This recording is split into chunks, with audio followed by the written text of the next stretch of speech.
یه ویدیو دیگه از کانال ما خیلی خوش اومدید. خب بچه‌ها این دفعه رفتیم سراغ فتوشاپ و فکر کنم چند تا ویدیو در مورد فتوشاپ کلا داشته باشیم. این اولین ویدیوه و اگه کلا از برنامه فتوشاپ استفاده کرده باشید می‌بینید که یه قسمت به نام فایرفلای اضافه شده به فتوشاپ و شما میتونید با AI فتوشاپ یا AI فایرفلای جنریت فیل رو انجام بدید. یعنی اینکه شما مثلا یه جا رو سلکت می‌کنید و بعد از اینکه اون جنریت فیل رو بزنید شما میتونید مثلا خود AI یه چیزایی واسه شما تیپ اون چیزی که شما دارید میاره و شما میتونید از این AI استفاده کنید. ولی خب به تازگی واسه بعضیا مثلا یه ایرور میده، مثلا میگه ریکوست بعد ریکوست 400 فلان جا مثلا لود نمیکنه اون جنریت فیل، اون ایمیج رو جنریت نمیکنه، یعنی نمیسازه اون ایمیج واسه شما. خب بچه‌ها حالا چجوری میتونید اون ارور رو حل کنید؟ شما فقط کافیه که جدیدترین ورژن فتوشاپ رو دانلود کنید. یعنی اگه ورژن قدیمی از فتوشاپ رو داشته باشید، اگه مال سال قبل داشته باشید یعنی 2023 و برید خودتون بتاش کنید، و یعنی الان یه ورژن دیگه اومده مال سال 2024 هست و خودش قسمت بتا رو خودش داره،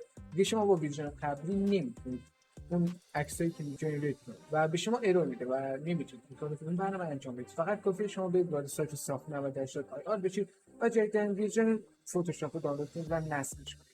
و از اینکه این کار انجام بدید شما میتونید از برنامه فتوشاپ استفاده کنید و دیگه ایروری دریافت نمی‌کنید. ممنون که این ویدیو رو تا تماشا کردید. اگه دوست داشتید کانال سابسکرایب کنید، زنگ بزنید حتما بزنید. تا ویدیو بعدی ما خداحافظ شما. فعلا سوالی داشتید توی کامنت بپرسید. لایک